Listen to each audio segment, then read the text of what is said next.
Supercross that happened in Philly this past weekend, and we finally were able to watch it. We figured out our technical difficulties. However, for transparency reasons, we do have to point out we watched the main races for both categories. So for the 250 East Coast boys, and then for the 450, of course, we didn't watch any of the other stuff. Just because it's also, we try to, I think, manage our time, because we do try to watch a few different things. And you watched a lot of rally this weekend, and I watched 2 other things on top of this, not including MotoGP. So, however, now talking about 250. It was, just overall, Philly was messy. It was a dirty situation. Dirty. Yes. Which is fun. I would love to ride a motocross bike in the dirt. Okay, because I was like, I would not love to attend a I wouldn't want to attend it because it was just pouring. And it's like wet and cold.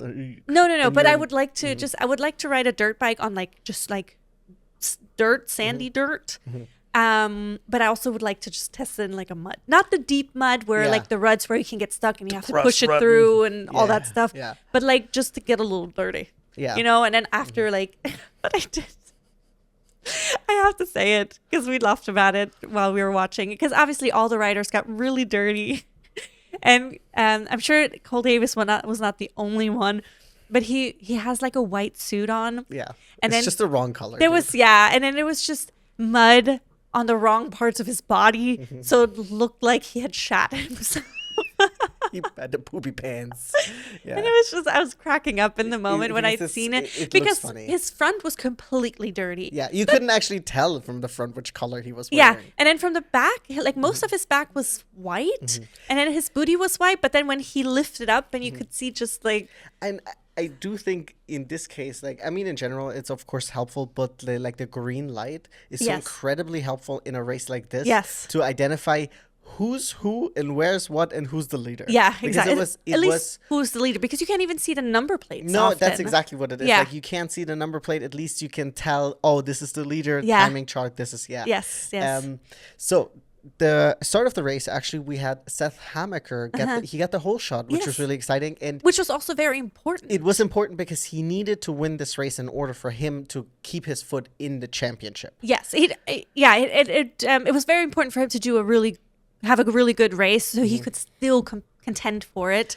Obviously, depending on where Cole Davis would end up, but this was incredibly important race. He had the whole shot, so immediately super clutch that he did it. But however, because the conditions were so tricky, he ended up getting when they got into, was it the whoops? No, it wasn't. It was one section of the track. It was so weird that he essentially mid-jump, because I think he was gonna land really badly. He abandoned the bike. I don't know if he abandoned the bike or if he was because he had kind of lost his rhythm, and it seemed like he was also almost flung off the bike, because he was also there was some cross-routing happening and all kinds of stuff. But it was just really strange. The way he fell off or flew off. Exactly.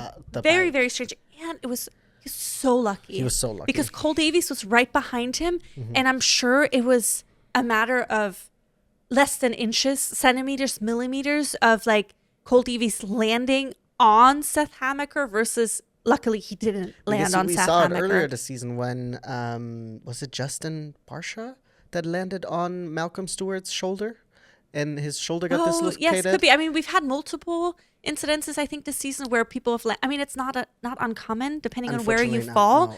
Which is, but it was just such a bummer for Seth Hammaker, because it's also because the track was so tricky. So for him, especially to fall right at the beginning, where everybody could pass him, or so many people could pass him, and because the grid is obviously still so tight. And then also his bike was facing the wrong way, so you have to wait to be able to turn your bike back around. Because it's not like he's allowed to go just on the other side, and continue racing. He can't just cut the track, and then. So you had to turn this bike back around, then also getting the momentum back with the mud and everything, because obviously the mud just stays on the bike, especially the slower you go, the heavier it gets and the more physical it also is. Oh, man. Such a bummer. So he dropped back. However, he ended up fighting back. And what was also counting against him is that both races, the 250 as well as the 450 race, was shortened because of the conditions. And then the 250 main event was also red flagged. Yes, exactly. Around minute 7:22, or like a little bit before that, one rider went down, but he wasn't able to leave the track himself, or they needed to get the Alpine Star medical team on track to get him off safely, so they had to red flag the race. However, because it was so far into the race, they didn't do a full restart. They did like in the line. They only do the after if the 3 laps haven't been completed. Yeah, I think so. So then they had to do a restart, which is also such a bummer because I think at that point Cole had already ridden out quite the lead, and then there's obviously different types of gaps between different types of riders. So now everybody's bunched in again. Yes. So everybody has another chance of getting maybe a better placement. But then of course the track is still shit.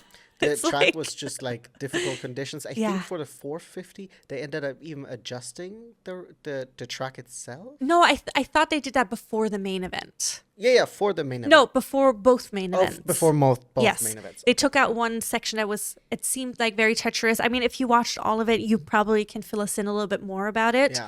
Yeah. But they had just talked about it, the commentators, that there were some amendments that they had made to the track. However, all in all, congratulations, Cole Davies. Not only did he win the race with, I think, 12 seconds ahead of Daxton Bennick, who came in second, and then Seth Hamaker ended up coming in third, which is a huge achievement. Yes. However, Seth, it was not enough, unfortunately, because Cole Davies ended up taking officially now the 2026 SX 250 East Coast Championship. So congratulations to the Kiwi. He's the youngest winner in Supercross in a long time. Yes. I can't remember the name that I mentioned. I forgot who the other guy was, because they were talking about also that even Jet wasn't as young. Yes. And of course, everybody's talking very highly of Cole Davies. Yes. He's such a young kid still, and he's doing so well. And I'm glad he's having an excellent season. I'm sure there's some discourse online about him not being in the same league as, or not in the same championship as Hayden Deegan and how things would have been there. But he was like, you know what? I'm racing my own championship. And having a title under your name is important either way. Yeah, I mean, also like if you think about experience level, it's very different. Yes. So I think they can get back to battling when both of them are in 450. I agree. And I'm looking forward to it. Because I'm assuming Cole Davies will do, I think usually they do one more extra season where they're allowed to defend their championship, and then a lot of times they move to 450. Yeah, I mean, we'll see, because I mean, it is only his second season. That's what I'm saying. Like, I think because like also Hayden, he did another season indoors, and then now going to the outdoor season, he will go up to 450. So, I think it's. Sorry, did someone get negative points? Derek Kelly? Yes. He got 5 points deducted. Yeah. Senor. What did you do? I don't know what he did. -2. Anyways, but I'm super happy. Congratulations. It was also awesome that his family was there. I'm assuming a lot of them flew in with the expectation and hoping that he was going to clinch it. Yes. And right? I mean, they were also talking about that his dad was hoping it would be a little bit more of a battle between him and Seth. Because, of course, obviously, they want a great fight for the championship, but whatever. And then his grandpa, who hadn't seen him race live in like 4 years and never in the US, got to see him race. Which is so exciting. Awesome, dude. Yeah. Super happy. So once again, big congratulations to Cole Davies. Yes. Now, moving on to the 450 event. Of course, we had our eye on our Mr. Ken Rocksham. Number 94. Yes. I mean, he's been having a really great season. Of course, I was going into it a little nervous because you never know what can happen, especially in like these treacherous conditions. Which Ken is good in those mud races. Yes, but I remembered from last season that Cooper Webb is excellent in these conditions. So, of course, I was having an eye on him. But then, of course, we had championship leader Hunter Lawrence, of course, in the pack as well, which I wouldn't count him out at all. No. So, I mean, it was a lots to fight for in this, because also the championship was going. It's so close between Hunter and Ken. Yeah. Exactly. So it was super, super important. all the extra points that any of them can grab. Starting off, Ken had the best starting block, whatever, I forgot what the gate. Yeah. Because like even those ruts were like incredibly deep and dirty and whatnot. But he won the heat and he did the fastest time in the heat, so you're first exactly. pick. So he had first pick, so that was already good for him. But you never know what can happen in the start. Yeah. And then the person who ended up taking the whole shot is Hunter Lawrence. Yeah, he ended up getting it. Yes. It didn't really matter that much because it seemed like the three quote unquote like main guys. So it was Hunter Lawrence, Cooper Webb, and Ken. They had equally good starts. It was just Hunter essentially was in the front. His nose was in there. And then we had, I think it was Cooper and then it was Kenny, but Kenny was able to pick off Cooper pretty quickly. And then also really, really quickly, he was able to pick off Hunter because Hunter did have some issues. He made a few mistakes. Yeah. I don't know if it was also track related. Not that he was being a silly goose or something like that. But then Kenny honestly put out a performance that this is what we want to see and this is what we need to see for the next, 2 more races that we have for the indoor championship? Or is it 3? 1, 2, 2. 2 races. Yeah, we have Colorado and Salt Lake City. Yeah, so 2 more races. Yeah. This is exactly what we need to see. But he was able to, and then he put in a good amount of lead, and then he rode his race. I will say this race was even, so usually, I mean, you always lap people from the back of the grid. That is something that always happens. I thought in this track specifically, sometimes it could be really difficult because once both of you guys are in the same rut, the other guy cannot get out of your way. Even though they have a blue flag and they're usually very, very courteous, you in general lose time when lapping people. It is just what it is because you have to avoid another person, especially if it's multiple people you're kind of working your way through. But especially under these conditions where once you're in a line, kind of, you kind of can't get out of it. Yeah, and that was literally the tricky part for Ken. He got caught up behind several people that he was trying to lap. But then, like you said, once you're in a rut, especially in these conditions, it's really hard to get out of the way. And that's also both for Ken and the person exactly. I was going to say that, especially if you're coming behind them, but you're already decided on your line. Yeah. There's not much you can do, which definitely hurt him. And then Cooper was getting closer. There was a lead for Ken for like 7+ seconds, like about 3 laps to the end. And then it was shrinking so fast. I was freaking out. And I was like, Cooper, don't not ruin this for us, okay? You are the reigning champion and that's good for you, but please get out of the way. Please mind your business. Yes. Okay. Stay away from our boy Kenny. If anything, you can go and bother Hunter. Exactly. But Hunter was far back. Yeah, Hunter was a huge gap between 2 and 3. Yeah, it was 30+ seconds or almost 35. Almost 40 seconds. Yeah. Between the two of them. So Hunter wasn't really part of the conversation, but Cooper was very much part of the conversation, and he was making my heart race. But sorry, real quick, but going back to this consistency talk, look at Kenny's fastest lap and look at Cooper's fastest lap, and it just shows. So Kenny's fastest lap is 1 minute and 7/10, right? And then Cooper's fastest lap is minute 2 seconds and 3/10, right? So, but he consistently probably puts in like a 102 or something like that kept him in the race. That's crazy. Yeah, but then like we said, it was like several lappers where Kenny got stuck behind. And then Cooper was lucky that it didn't happen to him. So he was able to make up the time that Kenny was losing. And then he was getting 4 seconds closer. I mean, it was then only 4 seconds difference. It was 3 seconds difference. It was 2.5 seconds different. I was like, what is And then all of a sudden he was within a second of Kenny. They were almost like back wheel to front wheel. Yes, it was absolutely incredible. But then the clouds opened. No, I'm just kidding. The clouds did not open. No, the clouds did not open. Clouds closed up even more.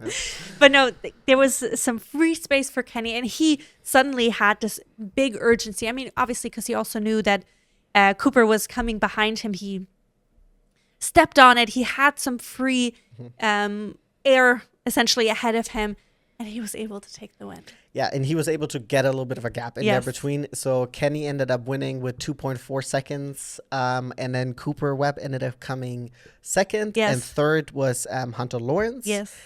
But very, very important for the championship. Kenny is now in the lead by barely 4 points. He's leading the championship, but with 310 points. And then Hunter Lawrence we have in second place with 306 6 points, I'm sorry. And then in third place, we have Cooper Webb with 286 points. And even though he didn't race this weekend due to injury from last weekend, Eli Tomac still kicking it in fourth place with 255 points. That's pretty impressive. But Kenny now has the red plate going into 2 more races. I mean, like we said, we have Denver coming up this upcoming weekend. And then right after, we have Salt Lake City, Utah. And that's where we'll be crowning the indoor champion for the 450 Supercross. The last race in Salt Lake City will also have an East Coast West Coast showdown. So all the ultimate showdown. Exactly. So next weekend we have I think the West Coast guys back for one more race, the final race will have a nice showdown, and I'm excited. I mean, obviously, the 250s, both of them have been decided. Deegan won West Coast. Cole Davies won East Coast. However, the 450s very much up for grab. And I know both Hunter and Kenny are both hungry for it. Especially Hunter hasn't won it yet. So, of course, he wants it. And Kenny obviously has also something to prove. People wrote him off. And he had, he's been having like the second half of the season. What a comeback, right? The amount of races that he's won back to back, winning the Triple Crown. Absolutely incredible and impressive. And of course, we are huge Kenny Roxon fans. If you can't tell. If you can't tell. Obviously, nothing against Hunter. Awesome dude. But if I have to pick a guy, I'm going to pick my dude, Kenny Roxon. In the comments, of course, let us know what you guys thought about the race. If you guys got cross-rutted in who to vote for, root for. And like and subscribe as always. And now I get to talk a little bit about the things that I watched this past weekend. I'm excited to hear about it because we haven't talked about it at all yet. No, we haven't talked about it. So I had the pleasure of watching GB3, which is...